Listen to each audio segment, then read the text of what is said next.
So that was Welcome to the Rock from Come From Away. And we're lucky enough to be joined by Jenna Boyd and Harry Morrison from the London cast of Come From Away. Say hello to Tamworth. Hi. Hello. Hello, So Tamworth. we've got a few questions for you today. So the first one is more, how does it feel to be such a part of a massive hit that Come From Away has become? How does it feel? It's amazing. Yeah, it's been epic. It's been epic. It's been such a good experience. Shows like this don't come along very often, and Yeah. it kind of came along at the perfect time. Everyone was ready for it. Everyone was ready for some good news, and a kind of warm-hearted, generous, friendly musical. So we're thrilled. We've been having such a brilliant time. Because there isn't really a show anywhere else like it, is there? No, not that I've seen or even heard. I think it's very, very unique in its style, in its storytelling, and certainly in its subject matter. Yeah, of course. Who'd have thought that a musical about the events surrounding that terrible day could actually be so beautiful and sorry. I describe it to other people who haven't heard of it, and they think, what, there's a musical about that? Because obviously this musical is about the events that happened after 9/11, when all the planes got diverted to Gander, and then your characters in the show welcome all the people into their houses. So you think, how can there be a musical about that? But it just works, doesn't it? Yeah, something that we found really helpful, which our director and the writers said to us very early on, is when you're because we had the same problem. We were trying to describe it to people, and it's quite a hard sell. Yeah. And then they said, it's not a musical about 9/11. It's the 9/12 musical. It's what happened afterwards. Yeah, of course. And that's really important. It's set in this particular time period, in this particular event in history. But if you can move that to any event, anything which challenges the human race, then it's about something else. It's about what people do when something awful happens, and that's more important, and it makes it more relevant. Yeah, it really is relevant. It's so relevant right now. You could almost change the event to literally what's happening at the moment. Yeah. And you'd like to think that the same thing would happen. Okay, so my next question for you is relating to how it is real. So before you started performing the show, you were lucky enough to meet the real people that you portray on stage. So what was that like, and how has it impacted your performance on stage? They're fantastic. We were always encouraged not to do carbon copy performances of the people, which was such a relief. Because when you get off of a show like this and you think you've got to do an impersonation, and it's terrifying because you might offend someone or all these kind of things. It was really nice not to have to do that. It's impossible to do in some circumstances because Jenna, for example, has 2 characters that she's based on. Yeah. So you couldn't do an impersonation of just one of them. But instead, what was nice about meeting them is it kind of informed what we did in subtle ways. So we did the process. We kind of made our own decisions as actors and started putting the show together. And then we met them. And it was just nice to be able to bring in tiny little qualities from them without it being an impersonation. We'd already made our decisions from an acting perspective. And also the director had already shaped how he wanted it played. Yeah. And Jenna, how was it for you? Oh, it was amazing. Those women are as the 2 women that my character sort of encompasses, a lady called Diane Davis and a lady called Beulah Cooper. And having met them all, they're as nice as they are funny, as they are quite sassy and feisty, all the things that Beulah, I feel, portrays them. I think the way that the writers have written it, they really have managed to amalgamate those 2 women and, the stories of the other people that were involved in sort of the relief effort, let's say. But meeting them was amazing. And actually, weirdly, Diane Davis and I are like sisters from another mister. I know we are scarily similar in the way that we speak, in the way that we think. We did interviews with them all. Was it during previews before opening night?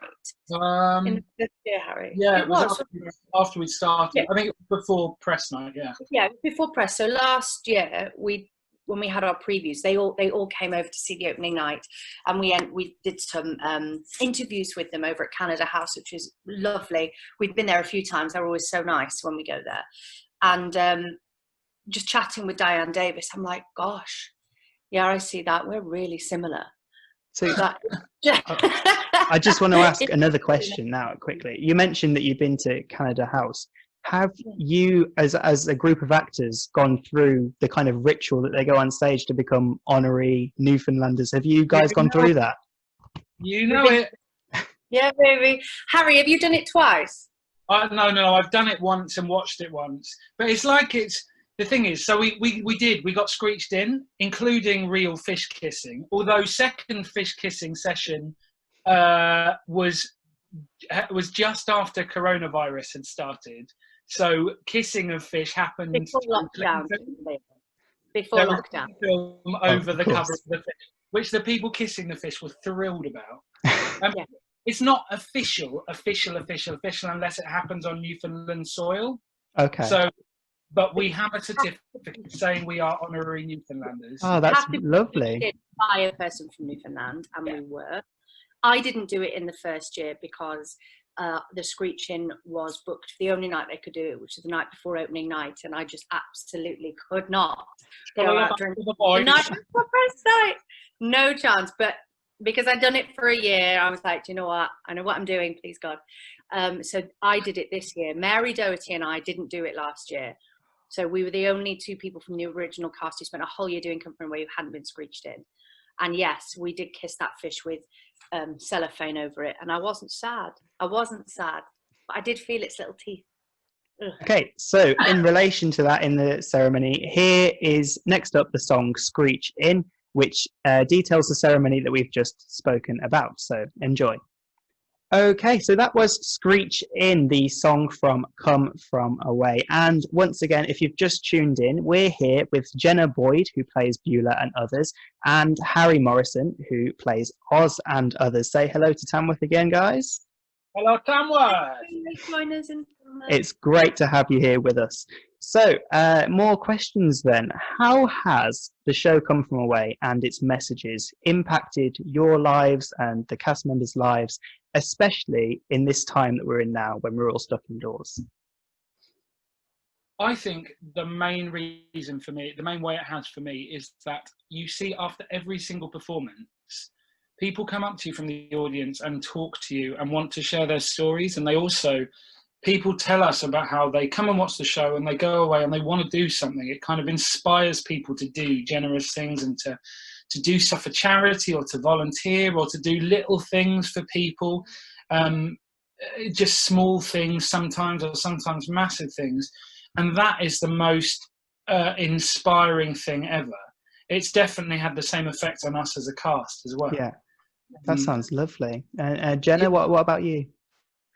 I certainly think that, I mean, I don't want to say that before I'd have been a horrible human being and not thought of others, but I don't know if this has made me more thoughtful. So when I go shopping at the moment, I will text my neighbours and ask them if they need stuff.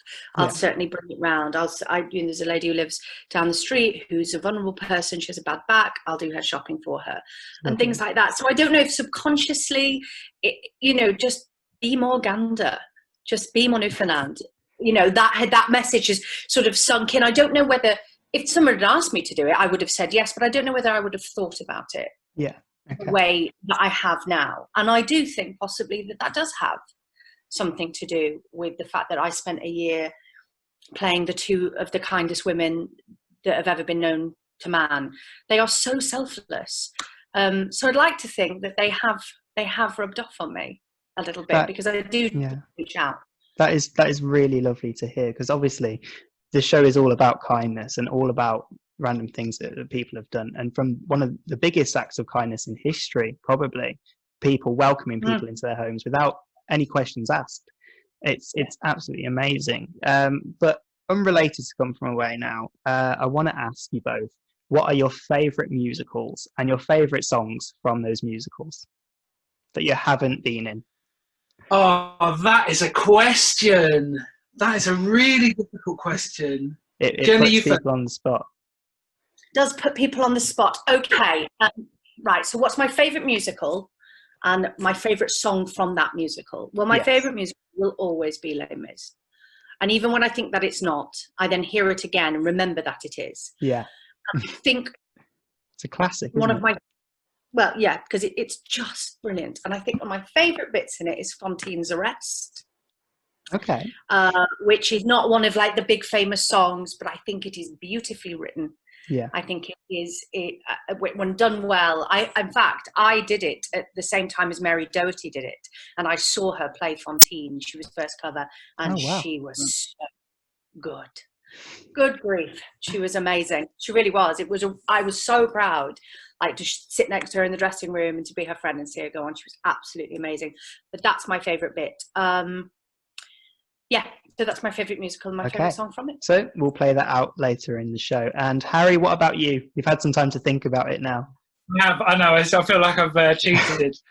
I kind of agree with Jenna. Actually, what's quite my favourite bits of musicals are always the little bits in between, or like not like the overtures everyone knows, but the entr'actes at the beginning of Act 2 when you hear little bits of all the songs put together. They're almost my favourite. Mine are probably both Sondheim. One of them is Merrily We Roll Along. What was that, sorry? Merrily We Roll Along is my favourite musical, I think. Right, I okay. think. In a couple of different versions, and sometimes it's brilliant, and sometimes I think it's really clever. And I remember when I was at drama school, the first bit of musical theatre that I heard that really just made me so excited is I was listening to A Little Night Music, and A Weekend in the Country came on. Okay. And it's this one point where everyone in the cast starts singing and it's different tunes and it all goes together and all the different plot lines come together. And I thought that is the perfect thing that you can do in musical theatre better than you can do in any other medium, which is bring all the different stories and all the different characters all onto one stage together. And I could just picture sitting in the audience with those people blasting that amazing singing right at my face. And I just thought, yeah, that is heaven. Yeah, so it's only for theatre, that kind of thing. I'm going to jump in on the back of Harry's thing. The best thing I've ever sung in a show in 20 years is the opening of Little Night Music. I did it years ago at the Palace when Alex Parker produced like a concert version with Janie D, and I was one of those Lieber Schleiber people, and it is the best thing I have ever had the privilege to sing. I just want to say personally, this has been amazing for me. Fan of the show. Harry, I showed Jenna, but I don't know whether you've seen. I've got your signatures on the programme in one of my frames up here. Oh, check it out. Look at there your wall. The yellow bit around it. I love that. What are the two? Because I saw them. What are the what's the one under the Harry Potter Cursed Child? Is that, you know, the two that look kind of like skylines? Oh, no, that's just a picture of London and a picture of New York. Yeah, classic. I love those. I've seen them. I almost got one for this spot here, but I really, really like those. We just couldn't find one with the right, like the colour. So I'm literally straining to see what you've got. The wall is my family's pride and joy, honestly. Do you want to have a closer look? Yeah, go on. Go on. Take us over. There we go. Little peek. Oh, very cool. And then we've got the works. Our New York really section nice here well. as well. Nicely. Oh, lovely. I love the box office sign and the Broadway sign. And those playbills. Oh, bless you. I remember the first time I went to a Broadway show, I was so chuffed by the fact that you got free playbills. So I got about 15. Oh, I know. It's great. I kept kind of like going up to the same person saying, "Oh, I haven't got one of those. Can I have another one of those?" Collecting. Actually, when I went on a holiday last time, we saw 5 shows, but I went to all the theatres and I asked them all for a playbill that I could keep and kind of collect.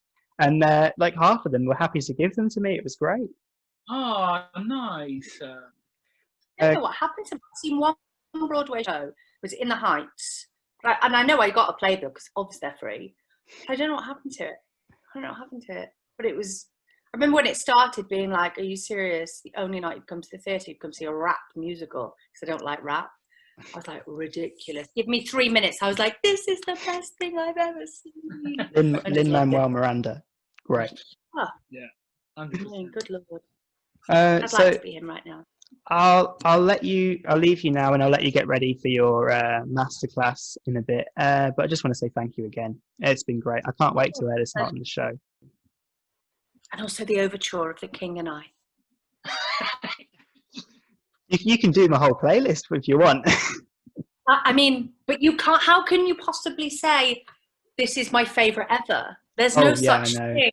There's no such thing. I love asking this question to people that come on the show. It's great. My mind, it's like what I don't know what mood I'm in.